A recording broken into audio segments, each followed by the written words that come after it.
It's co-hosted by The Appeal and Now This. I'm Jay Willis, a senior contributor at The Appeal, and your host for this afternoon. New Mexico's 3rd Congressional District, talk a little bit about it. It encompasses the northern half of the state. That includes the state capital, Santa Fe, as well as most of New Mexico's portion of Navajo Nation and the Jicarilla Apache Nation. Nearly 20% of the district's residents are Native and about 40% Hispanic. All 5 Democratic candidates in this primary race were invited to participate today. And I'm really excited to welcome both of our guests, Attorney Teresa Leger Fernandez and Santa Fe Area District Attorney Marco Serna. Welcome to both of you. Both of you are on mute, but I assume you said thanks. Thank you. I just unmuted. Thank you. All good. Also not here, but running for the position are former state and federal government employee Rob Apodaca, former CIA operative and author Valerie Plame, and State Representative Joseph Sanchez. So the current representative for the district is Ben Ray Lujan. He's stepping down to seek the Democratic nomination for the U.S. Senate seat that's being vacated by Tom Udall. Udall was elected to the Senate in 2008. He's retiring at the end of his term. Lujan is also one of the top-ranking Democrats in the House and currently serves as Assistant Speaker.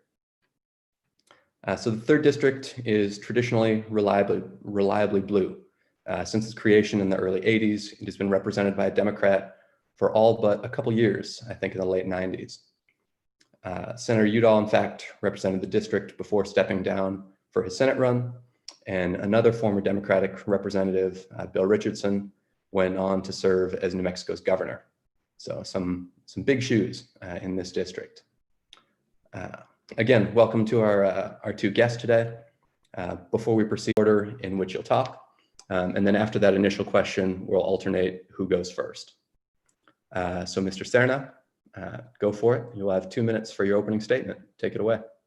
Great. Well, hello, everybody. My name is Marco Serna. As Jay said, I am the 1st Judicial District Attorney here in New Mexico. And I'd like to tell people the reason I ran for that position is because growing up in the Española area, Rio Arriba County specifically, I've seen what the opioid epidemic has done. And as predominantly a lifelong prosecutor, I really wanted to address the issue in a manner that treats people like people, but addresses the addiction issue so that we're not trying to jail our way out of it.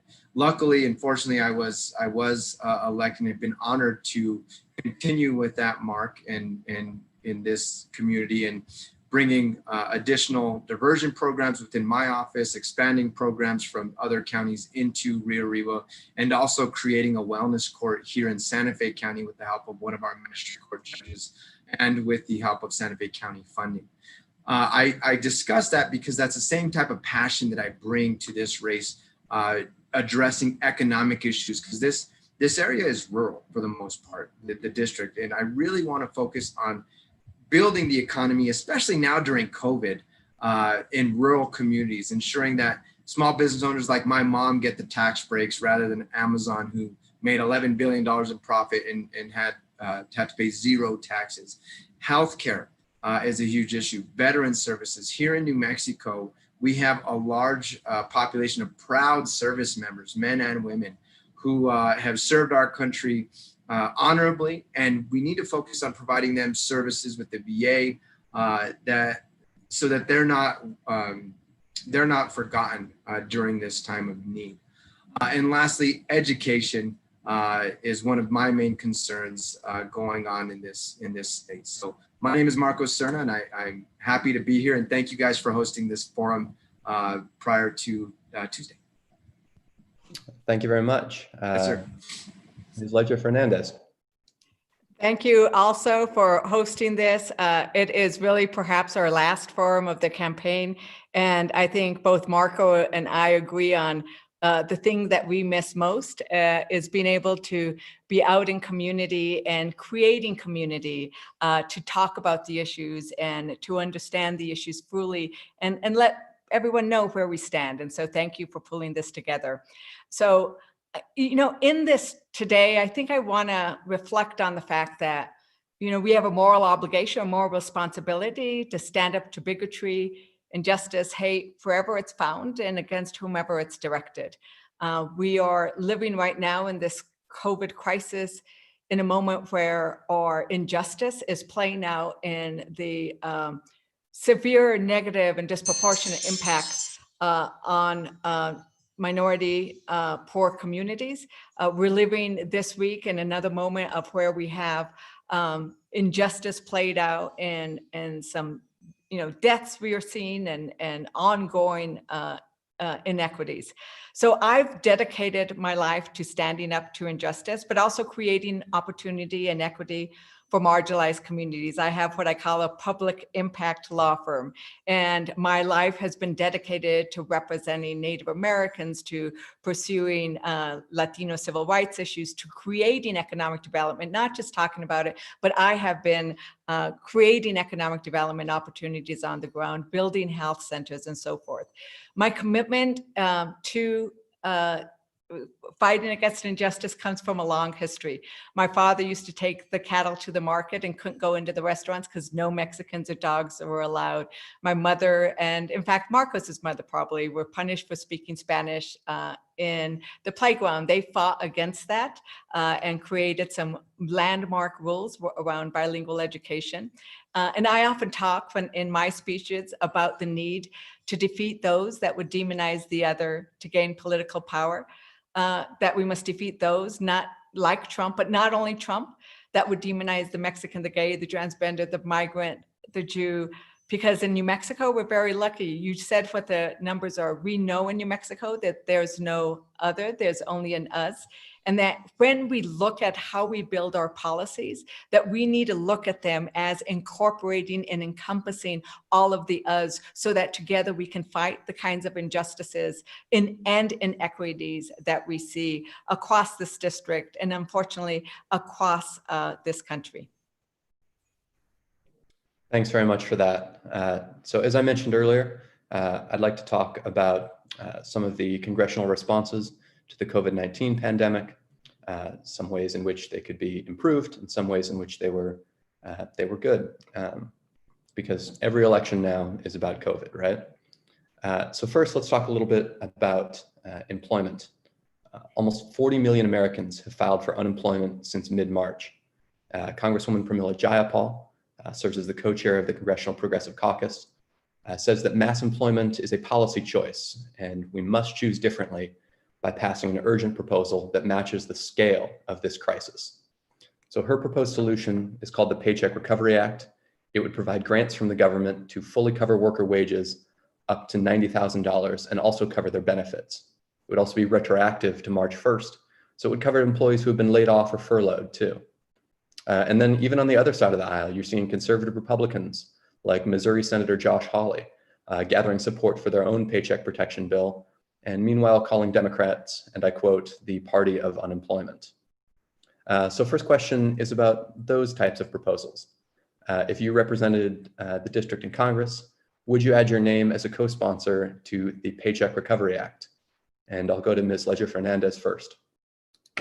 So those are the kinds of things, if you look at what Representative Jayapal has done, is she is talking about pursuing a kind of approach that we've seen work in other countries, which have taken this kind of approach that says, let's make sure that we keep people employed.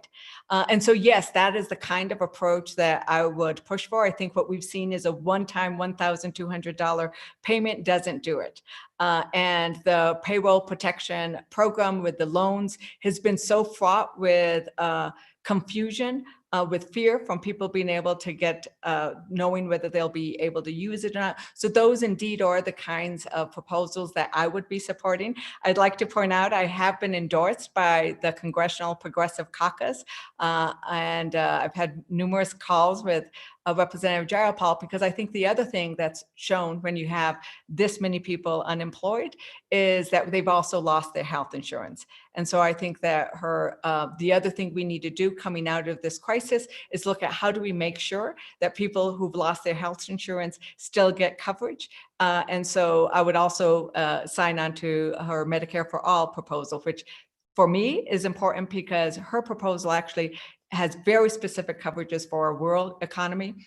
In New Mexico, we have a big rural economy that's been hit hard, maybe not as hard by the COVID, except for in the Native American communities, but for the necessary closures. So the other thing I think we need to really focus on is increasing the funds going to small businesses and the funds going to local governments, especially those local governments like here in New Mexico that have to have a balanced budget and are no longer going to be able to have the funds to provide those local services.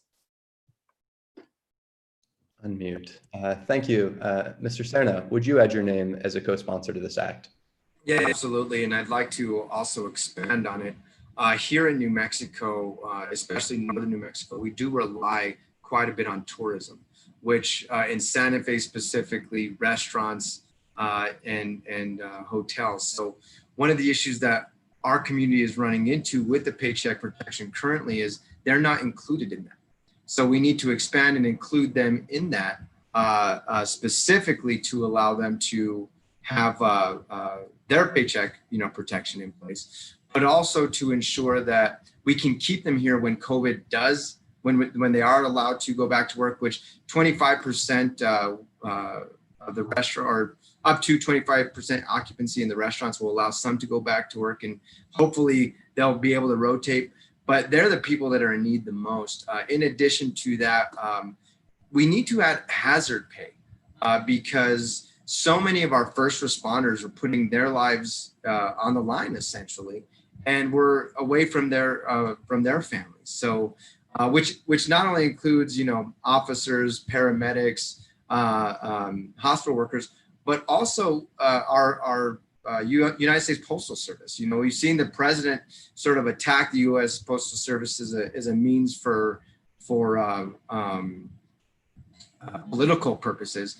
But one, it's not right. But we need to make sure that they're protected from those types of attacks from the administration, and ensure that the rural communities still have their mail. Because guess what? Many of the rural communities here in New Mexico, they rely on the Postal Service to get their communication to and from. They don't have internet access. They don't have other means to communicate, whether it be cell phone, Facebook. So we need to make sure that they're protected as well, so they can provide the services to the rural areas that are most needed. So we've talked a little bit about policies that don't work, that a one-time $1,200 check is not sufficient to meet sort of the scale of this crisis. And I'd like to ask a little bit about what might be better, what would work instead. So as you sort of alluded to, Congresswoman Rashida Tlaib has introduced the Automatic Boost to Communities Act, which instead of this one-time payment would provide $2,000 per month to every person over the age of 16. You're seeing a lot of different iterations of a plan like this out there. Representatives Ro Khanna and Tim Ryan in the House, and then over in the Senate, Senators Cory Booker, Kamala Harris, Sherrod Brown, and Bernie Sanders, among others, have proposed similar plans to provide, again, $2,000 on a recurring basis. So would you support $2,000 recurring payments to every adult in the United States, or some other version of a recurring payment? Talk to me about what your plan would be, and also specifically, how long should those payments last? I'm sorry, I have to tell you who goes first. Mr. Serna this time. Oh, great. So absolutely, we need programs that will remain constant indefinitely. So right at the base of your question, how long? As long as it's needed, because we don't know how long COVID's going to affect us. We don't know if we're going to see another spike. We know, if history says anything, in China, they saw a spike. We may see a spike as people are starting to open up businesses again and start getting out in the community more. What we do have in our favor is now we know what we're dealing with, so we need to be safe when we're out there. We need to also work collaboratively with the members across the aisle. We're seeing too much infighting right now in Congress where these stimulus packages, they're finally getting out, but there's a huge struggle to get them out. So we need to come up with a plan to where they're continuously coming out, but people are provided the services, provided the monetary services, but any services that are needed, not only individually, but as a community. Right now, we are seeing a huge issue with our Navajo Nation, where the president has, after pleading with President Trump, ended up filing suit and winning that suit to get services provided to the nation, who we are seeing is being affected most negatively here in New Mexico. So we need to ensure that we encompass all types of services, not just monetary, but providers are available, healthcare is available, the equipment, proper equipment is available. So it's a much larger question, in my opinion, than just monetary checks coming every month, because the entire community in so many different aspects is being affected negatively, especially in rural communities here in New Mexico, and I'm sure across the country. So I want to follow up on one thing specifically there. You talked about how we should provide for as long as it's necessary.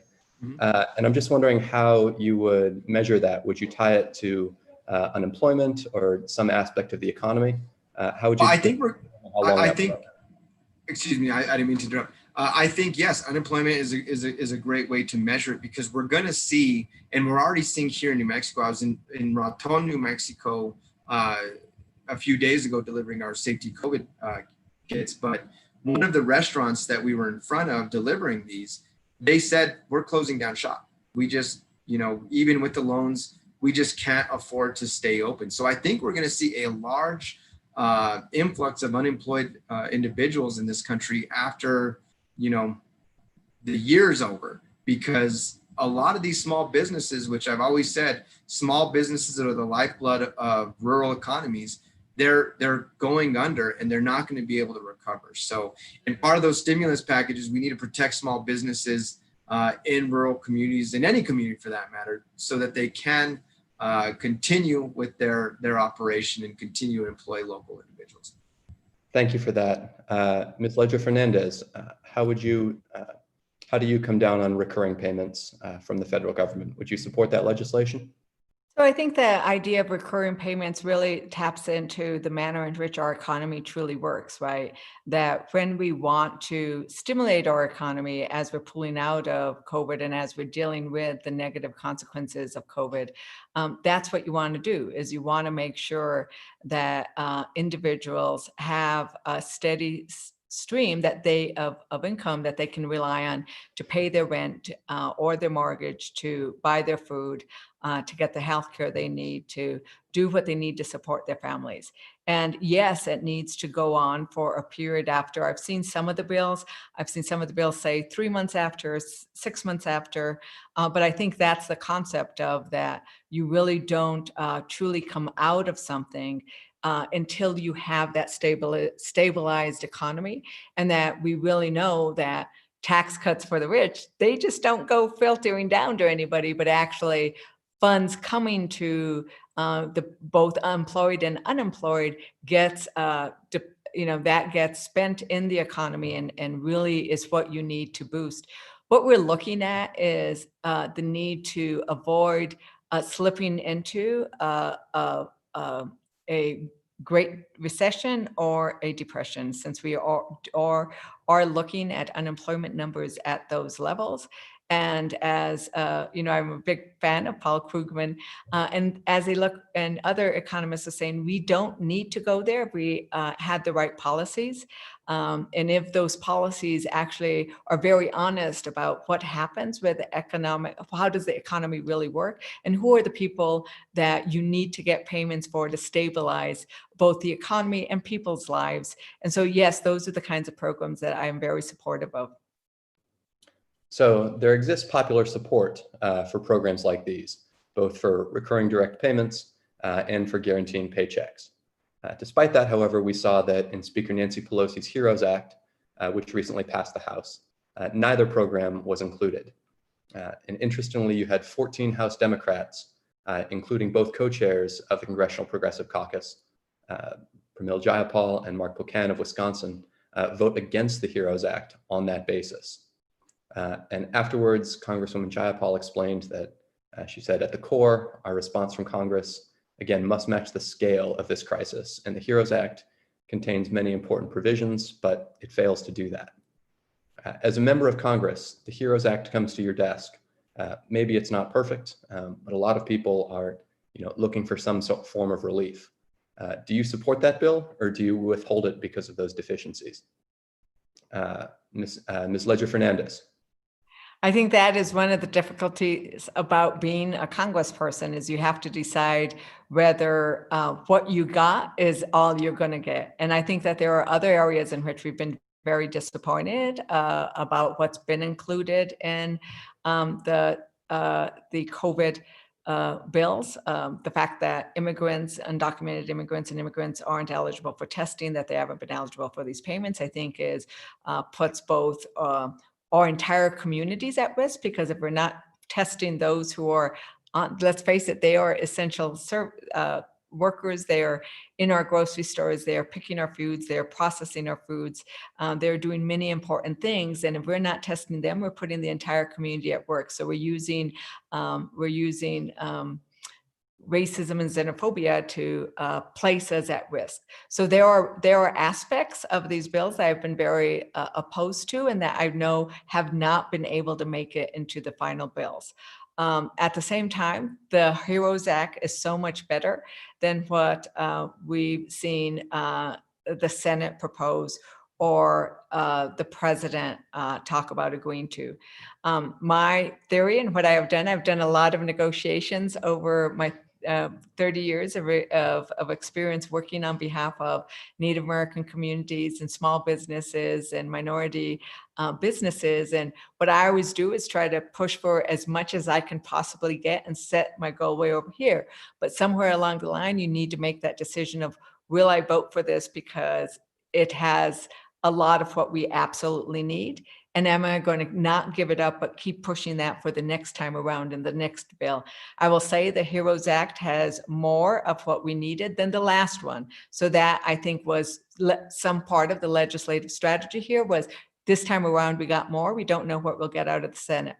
But I wish we would have gotten more, not just in that area, but like with the immigrant, covering the immigrant community. So is it something you would have supported, and given, as you said, that it's better than the last one, and it's certainly better than the alternative of nothing? Yeah, it's better than the alternative of nothing. I wouldn't give up on those, and I'd continue to try to push our colleagues to say, let's put in there, let's at least try to negotiate with the Senate on it. So because if it's not in the House bill, we can't negotiate on it. So I would have pushed to have it in there. I would have probably voted for it, though. Thank you. Mr. Serna, same question. Would you have voted for or against the HEROES Act? I would have, and would have continued to fight to add more into it, especially the people who need it the most. But as we see with legislation, it takes compromise, and you want to get things passed in an expedited manner, especially now during this time. That was redundant. Especially now, because people need the services now. So if we can work on getting individuals, whatever support they can get now and compromise a little bit while doing so, let's do it. And then we can fight for more the next go around, because we're going to continue, or at least I hope that they're going to continue to pass more and more bills to help out states, individuals, communities, because it's a troubling time right now. It's a very scary time right now. So we need to, as we both mentioned, ensure that our communities are protected, that small businesses are protected, that people are getting the health services that they need, especially now in New Mexico, we're starting to get testing for everybody, which we didn't have before. And it's really helped with identifying individuals who aren't showing symptoms of COVID, going home because they're not showing, and then contaminating family members. So these are the type of things that if we have to fight for more, but we can't not vote for something at the expense of the people that are going to get those services. We need to continue to fight for everybody. Thank you. I want to take a quick step back from some of the issues and talk about the history of this district. And I'm wondering, would you describe your candidacy and the way you do the job as similar to Congressman Lujan? or would you describe yourself? Do you see yourself taking it in a different direction? And I'll ask that to Mr. Serna first. Well, I think the passion and the dedication to my community is absolutely there. Ben Ray Lujan has been an excellent congressman, not only for the 3rd Congressional District, but for the entire state and for this country. With that being said, there are some differences that we do have. For instance, the Green New Deal, which pre-COVID was, one of our main issues in this district, specifically because of how it would affect our state in eliminating fossil fuel reliance and or production within a 10-year span. And so in our prior forums, when this was asked, I would always say, listen, do we all appreciate the idea of the Green New Deal? Absolutely. I mean, I believe in science. We need to take bold action, but we need to fix the Green New Deal so that it helps or it doesn't decimate a state like New Mexico's economy. Unfortunately, here we rely 40% of our income for the state is based off of oil and gas production. With that, I think that we can responsibly usher it out here in New Mexico, usher the reliance on New Mexico, bring in clean new technologies and invest in clean new technologies like solar and wind, which we could become lead producers of, but we don't have proper infrastructure at the moment.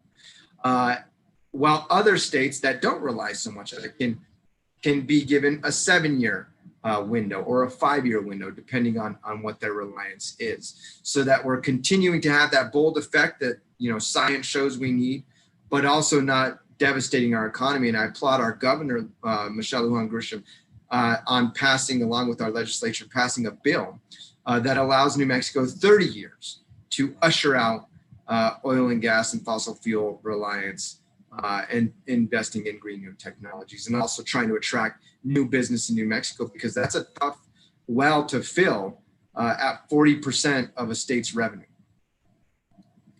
Thank you for that. Yes, sir. Ledger Fernandez, same question. How would you compare your candidacy to Congressman Lujan's? So, Congresswoman Lujan has been a great congressperson for this district and for New Mexico. We are a small state, so we've been very lucky over the years to have strong delegations, and that helps the entire state. They all work very closely together. We are each our own person. I'll be the first woman to be elected to this district, so that just brings its own different perspective, which is all very good. Congressman Lujan, I'm going to pick up on the Green New Deal issue. Congressman Lujan has endorsed the Green New Deal. And I think we always have to remember that the Green New Deal is a resolution. It's not a bill, but there are many bills that are going to be introduced and have been introduced to address it.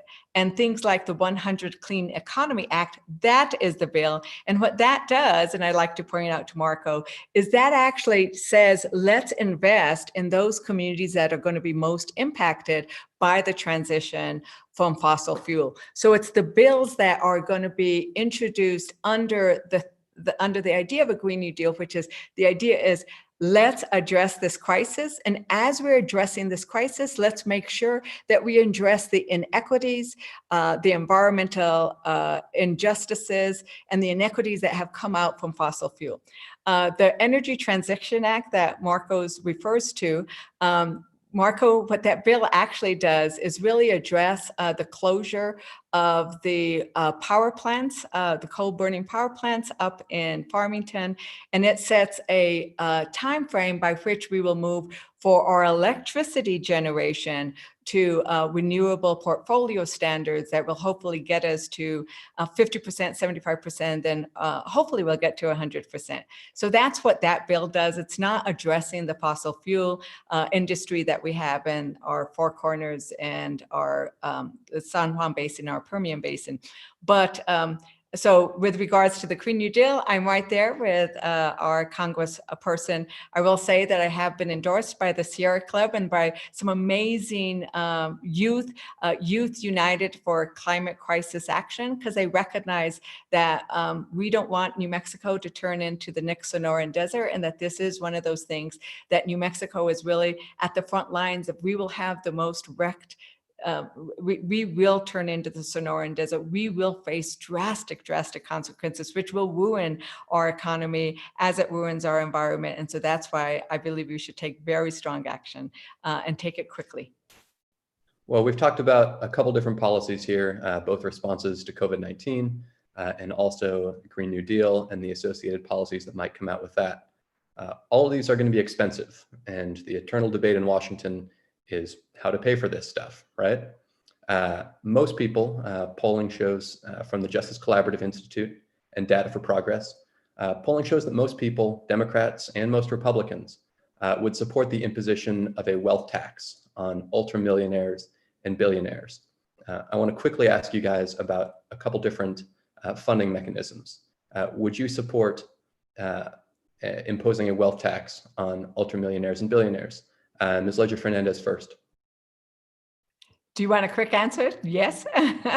Or do you want me to go into it? So yes, I really appreciated the way Senator Warren in the presidential debates sort of put it in context of, this is 2 cents, right? It's 2 cents, and only upon, whatever the number would end up being, really above, was it 50 million, or whatever we come to.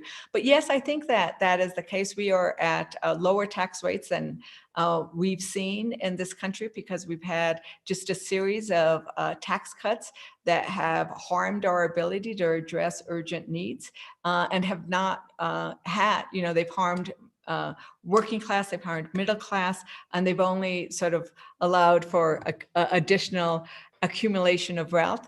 I don't know where it is now, but I know that while 30 million and now 40 million people were losing their jobs, our billionaires increased their wealth by 10% during this COVID crisis. So that's the kind of inequity that we must address. And so yes, I do approve of that and would support something like that. Quick follow-up. So there's also been discussion lately, Congresswoman Tlaib, again, of Michigan, has brought this up, the idea of these mint the coin proposals, economic theories that it isn't actually deficits, the deficits Washington is always so concerned about, but instead inflation that really should constrain federal government spending. So would you agree or disagree with some of these more novel funding theories, minting a $2 trillion coin, for example, to pay for programs like the Paycheck Recovery Act? Minting. So you know what? I'm going to say, I'm not going to answer this because it doesn't, I haven't read the minting the $2 trillion coin act or proposal, so I don't want to speak to that. But in general, I do think that we, the worry about deficits, that we need to talk about what are we entering into a deficit for, and how do we actually address it. So the Trump tax cuts led to increased deficits. What we've actually seen is Democrats usually get us out of deficit spending and Republicans get us into it. But what we need to look at is, what do we need to spend on, and how do we raise the funds to get that? I am not one of these people who's terribly, we can never ever have a deficit. I do think more along the line of what you were saying, and if you leak some of the economists, that we would want to have deficit spending in order to do the kind of New Deal investments, not Green New Deal, but let's do the kind of investments we need to do to bring us out of the crisis we are in now, building the infrastructure, getting people to work on all the things that need to be done now. I actually do think that that's where we need to go. And that might lead to deficit spending, but to the extent it brings us out of this economy and starts righting the inequities that we have, I would definitely be in support of that. Thank you. Mr. Serna, same 2 questions for you. Would you support a wealth tax on very wealthy folks? And would you also support some of these more novel spending solutions like? So absolutely, with regard especially to the wealth tax, we're seeing a middle class die here in this nation because of the current tax bills set in place by this current administration. We need to ensure that they are taxed rather than hardworking New Mexicans, hardworking Americans, because they're getting all these benefits that we just aren't getting. It's unfair to see their bank accounts grow while all of ours diminish. And this is exactly why we need to get money out of politics. And I'm sure Teresa was expecting this. But I mean, we have a dark money issue here in this state where, and it's not an accusation. It is two organizations that we have identified, and everybody's identified as dark money PACs that are running ads on her behalf. So I would actually like to give the same question I gave at our last forum and ask, will you just denounce the two organizations? I'm not asking you to call them. I'm not asking you to talk to them. I know that's illegal, but just denounce them. Yes or no, denounce us. They've already spent all their money anyways on the ads. But I would love to hear you just say, yes, you denounce these two PACs that are putting funding into your campaign. Yes or no? And you can take the rest of my time. So I will address this one more time. I am. Same answer. Same answer. I will address. If you're not going to say yes or no, don't worry about it. It's okay. I will address this one more time. So I have, as I said at the beginning, I have been working on democracy issues for 20 years now. Because of that and because of my work, I've been endorsed by End Citizens United, which is one of the key organizations that is talking about doing campaign finance reform. What our campaign finance laws now allow is that a third party can spend money for good or for bad.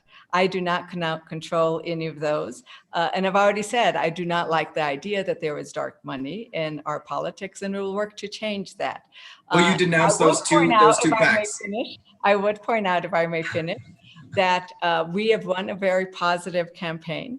I would also point out that I find it as kind of interesting that Marco Cerna is attacking around that, since he is taking corporate PAC money. Marco Cerna has also kept the public in the dark about how his campaign is financed, because he has not filed the necessary campaign finance reports that are required in this district. So I don't know if he's filed. Actually did. I do know that he had failed to file them for days and days and days. And the FEC, I believe, I don't know if they filed a complaint or what it is they do when you don't do what's right and when you keep the public in the dark. We actually have, and we said we would make that available to anybody. And if you're talking about the PAC money from PNM, those are actual employees who donate. So again, I'm happy to say I accepted it, but you aren't willing to denounce two organizations, and I wonder why, Dennis. I want to applaud you. I'll weigh in here because as much as I would love to continue talking about campaign finance reform, something I think we both of y'all probably agree is necessary. I do want to move on and ask you guys about some more legislation related to the COVID stimulus money that we've talked about. One of them specifically has been introduced by Senator Elizabeth Warren, and Congresswoman Ocasio-Cortez. It's called the Pandemic Anti-Monopoly Act. And it's pretty much exactly what it sounds like. It would temporarily ban merger activities for certain large companies, including investment firms and many financial institutions. Would you support a temporary merger ban like this one? And I'll ask Mr. Cerna first. Absolutely, absolutely. Especially during this time, when you see these large corporations trying to take over these smaller businesses and smaller corporations that are hurting at the moment, it's just unfair, unacceptable, immoral. Is taking it to even a local level. As we see individuals selling masks and hand sanitizer at an exorbitant amount or exorbitant price, just gouging people out. I mean, these are the types of tactics that they would use to just build their portfolio and enhance their bank accounts. So absolutely, I would most definitely support that. Thank you. Ms. Ledger-Fernandez, same question. Yes, I think that what this is about, though, touches on a larger issue. So yes, I support that. I support the concept, the larger concept that we need to discuss, which is that we have not in the United States really been pursuing our antitrust obligations that we used to have some good litigation and some good parameters with regards to how large these corporations are allowed to do. We have not looked at our are there antitrust concerns with regards to Facebook and Google and some of these very large organizations which dominate the market and which therefore squeeze out competition? And I think that this sort of large agglomeration and getting too big is something we should all be concerned about. I think it hurts small economies like our economy here in New Mexico, where Walmart has just wiped so many small businesses out of our downtowns. Our main streets no longer exist because they've been wiped out by very, very large corporations. And with Amazon, what we just described is the growing billionairing growth of the wealth in that corporation and those individuals who own it is very concerning. So I think that's part of a larger issue that we need to attack. And I would very much look forward to joining Senator Warren and Representative Ocasio-Cortez and many, many others who are concerned about the issues of the antitrust issues that have been neglected in the United States for too long. Thank you. I want to switch gears a little bit and ask about criminal justice issues. As you're probably aware, the United States has the highest incarceration rate in the world. It's home to 5% of the world's population, but a quarter of its incarcerated population. There were steps taken in the previous Congress, 2 Congresses ago, to address that. But many criminal justice advocates believe that we should be doing much more. So one recent bill to address part of this problem, called the Second Look Act. It would allow federal judges to reconsider and modify prison sentences that are longer than 10 years if the person has met a number of criteria. If they've served at least for 10 years, if they're not considered a quote unquote threat to any person or community, and are deemed ready for reentry. As a member of Congress, would you support or oppose the Second Look Act? And I'm particularly interested in your perspective as attorneys and Mr. Serna, your perspective as a prosecutor. I'll ask Ms. Leger-Fernandez first. Yes, I would support that. I clerked for a federal judge right after I graduated from Stanford Law School. I actually stayed in the Bay Area and clerked for one of the federal judges in the Northern District. And it was horrible, the fact that the mandatory minimums took away the discretion that a federal judge would have in terms of looking at what sentence he could impose. In this case, my judge was a he. And it was also very clear that the manner in which we criminalized certain aspects, criminalized certain drugs where it had a much higher negative impact on minority populations. And so I think that we need to look at that as well. As we move across this state, perhaps in this next legislative session and many other states and perhaps federally to decriminalize marijuana, we need to look at expunging the records of those who did time for that if it's now decriminalized for those very small amounts and other issues. So yes, I do agree with that. And agree with looking at some. What I like about the criminal justice reform is it seems to actually be bipartisan. Allowing, let's make sure we allow felons who've done their time the right to vote. I mean, there's lots of different things that I think we should do, and I'm pleased to see the bipartisan approach to some of these issues, not all of them. Thank you. Mr. Serna, same question. Absolutely. In my capacity as district attorney, I'm really focused on addressing this just from a prosecutorial perspective within my district. Unfortunately, I can't affect all districts, but making sure that nonviolent drug offenders are given every single opportunity to stay out of the system and given, put into counseling or programs to help them recover from their addiction. Now during COVID, at a local level, of course, we worked with our law offices of public defender and other defense attorneys to get individuals out of our current jails and in our state prisons, just because they didn't need to be there. Especially now, we were trying to get them out so that we were protecting not only the prisoners, and detainees, but also the staff from any future infection. So this has been a huge focus of mine as district attorney, and I would hopefully as the next congressman take that much further so that we can eliminate the box as we did here in New Mexico, the felony box that you have to check for employment or housing. That's across the country. We can eliminate that. The stigma that this leaves with individuals and the stigma that the criminal justice system traditionally has placed upon these individuals makes it very difficult for them to become productive members, of our community. And so we need to provide more avenues and more restriction on having to check the box. Let's just eliminate the box nationally. So absolutely, and I love the proposed legislation. Thank you. I want to ask about a similar piece of legislation. It's a resolution introduced by Congresswoman Ayanna Pressley called the People's Justice Guarantee. And one of those elements is a plan for sort of reimagining the role of police. So it would create first responder agencies to respond to problems, that arise out of things like substance use disorders, mental health diagnoses, poverty, calls that don't require criminal enforcement or the dispatch of armed officers. It would include, for example, the designation of a non-911 number that you could call for crisis and trauma intervention.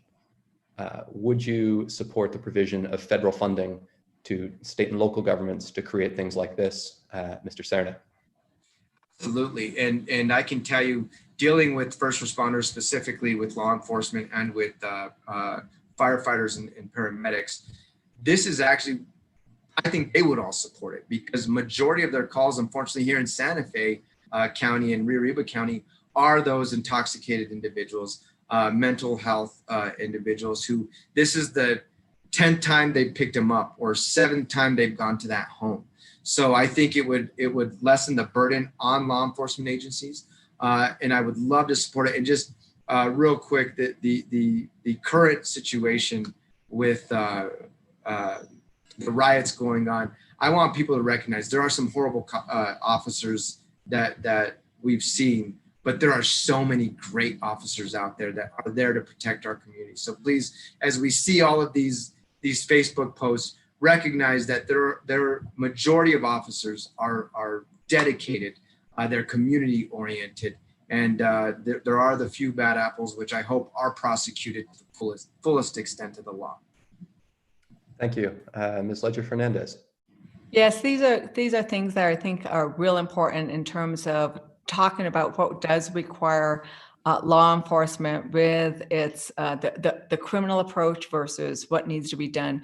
What we've also seen, actually, unfortunately, here in one of our largest cities, is that we often see mental health individuals ending up being killed by the police because they've responded to an issue and they've responded with force rather than with the tools that would more adequately and suitably be addressed to a mental health issue. I lost two brothers to addiction and substance abuse. It's something that is personal to me, the need to treat addiction, mental health issues as health issues and not as criminal issues.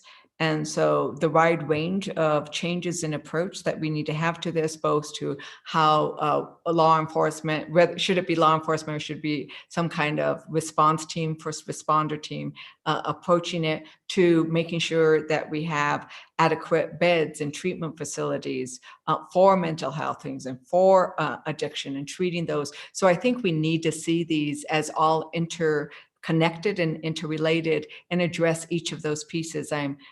The idea of addressing how we respond to the issue and then making sure that we have, like with the Comprehensive Addiction and Recovery Act, the funding available to fund the treatment centers and the research and the training of first responders and nurses and everybody else to deal with those issues, I think is important.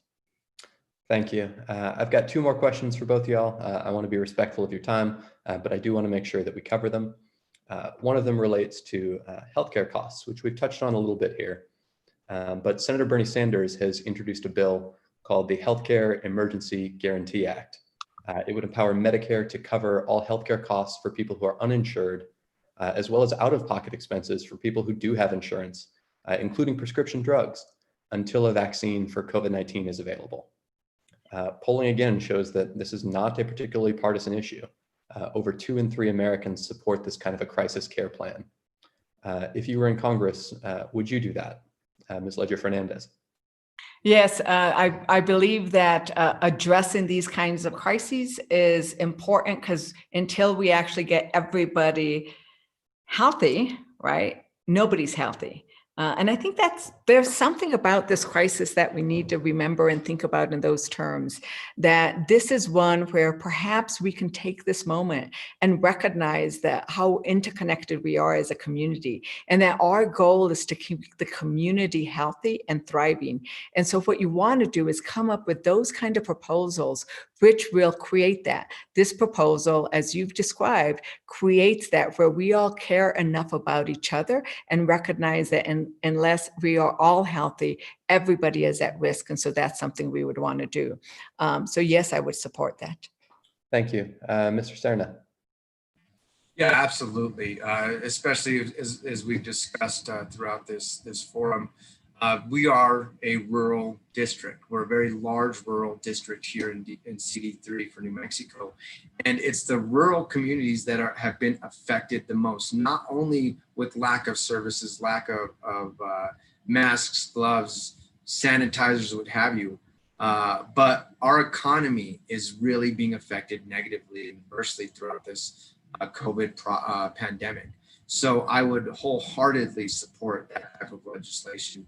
And would really like to focus on rural areas, because they are the ones that are hurting the most. Thank you. Last question before I give you both a chance to leave a closing statement. Senator Kirsten Gillibrand, again, staying in sort of the healthcare area, she has introduced a bill to guarantee paid sick leave to Americans. The US is the only industrialized country in the world that doesn't guarantee workers some form of paid sick leave. The National Partnership for Women and Families says that just 19% have access via their employers. And that sort of leaves workers, and especially lower income vulnerable workers, with an impossible choice, right? You either follow CDC guidance and you stay home, but risk not being able to feed your families, pay your rent, pay your mortgage, or you go to work, but you risk your health and the health of your loved ones. This is just another area of our current system that I think the pandemic has shown to just not meet the needs that it needs to.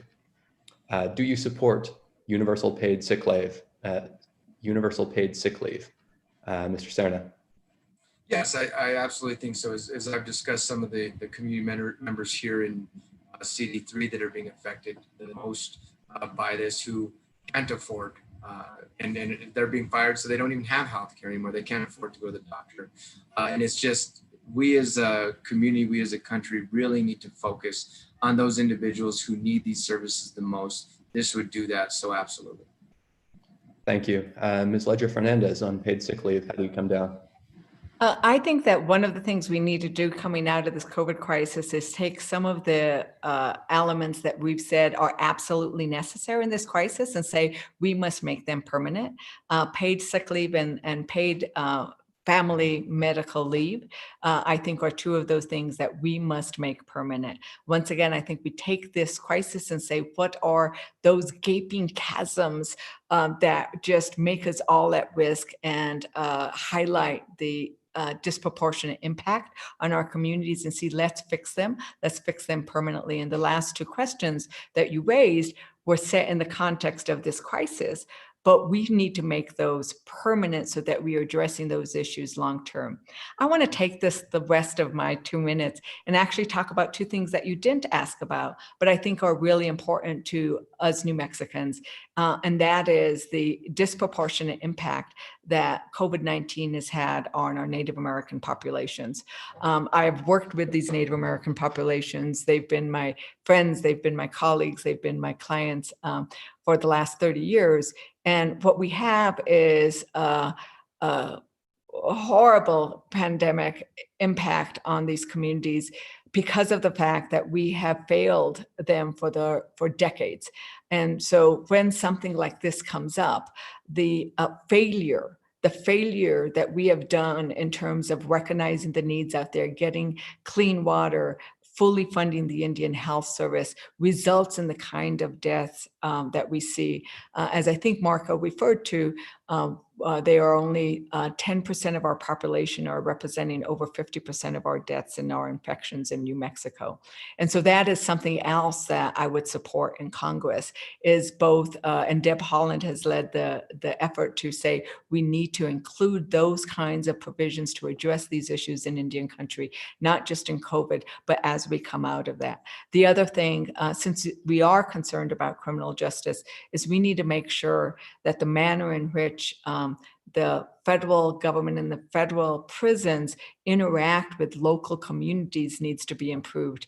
I received a call from President Aguilar of the Mescalero Apache Nation because the feds had released somebody into their community who was COVID positive and they knew it. They did not inform the tribal government, and that has led to an outbreak that, thank heaven, to great action by the local tribal government brought it under control. But it is this failure of the federal government at this moment to adequately respond to this crisis and then to make things worse, which gives me more incentive and desire to both win this race and take those kinds of issues with me to Congress to raise those kinds of injustices and work alongside Representative Deb Haaland to address those.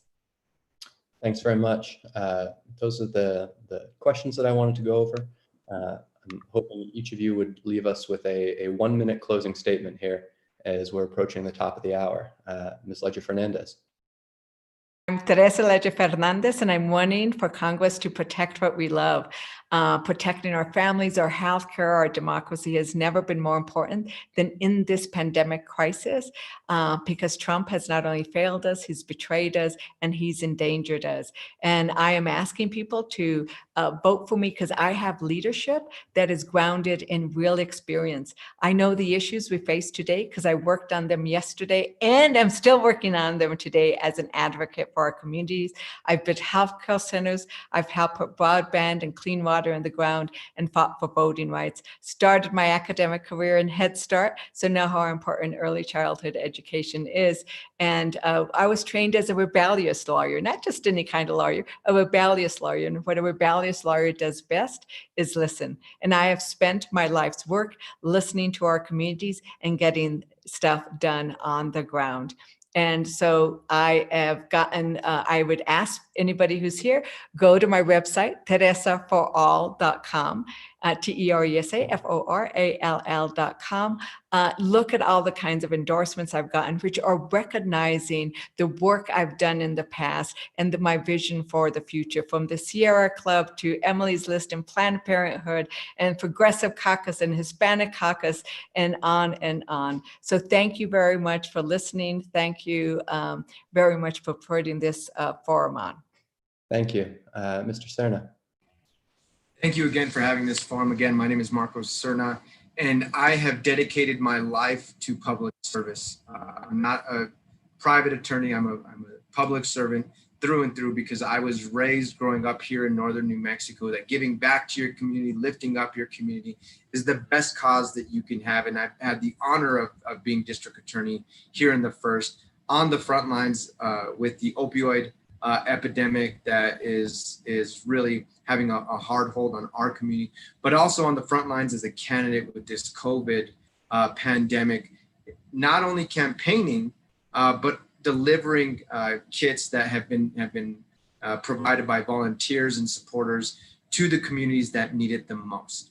I am also the only candidate who is holding myself accountable to you all by providing detailed position papers on issues addressing this country, addressing New Mexico, because I truly believe that voters should know where their candidates stand and why. And I won't hide behind canned answers when asked a direct, hard question, because I want you to know where I stand. If we disagree, we disagree, but we can disagree respectfully. I have listened to the community. I will be a voice for not only Santa Fe, but for all of northern New Mexico in the 3rd Congressional District. And I will never accept dark money as a candidate. And if it makes its way into if they try to do ads, I will denounce it immediately and ask them to stop. Not directly, but ask them publicly in a public statement to stop. My name is Marco Cerna, marcoforcongress.com. That's FOR, not the number 4. And again, thank you for having this. And I thank all the listeners. Wonderful. Thank you again to Teresa Leger Fernandez and Marco Cerna Thank you. for joining us for this candidate forum for the Democratic primary in New Mexico's 3rd District. I'll sign off with a little bit of logistics. Primary election day is coming up on Tuesday, June 2nd. In order to count, absentee ballots must be returned to the county clerk's office or any election day polling location no later than 7 p.m. on election day. So that means if you're voting by mail, it's not about the postmark. It needs to arrive by 7 p.m. on Tuesday. And you can find out more about this on the Secretary of State's website, sos.state.nm.us. Thanks again to our guests for joining us today. And have a good afternoon. Can we make a statement? There is an issue in Santa Fe County and some of the other counties in which the ballots, the absentee ballots requested were not mailed on time, so were not received. So we are really urging people, if they can in a safe manner, to return those ballots, not putting them back in the mail, but finding a way to get them returned safely to the voting sites. Great. Thank you again, and have a good afternoon, everyone.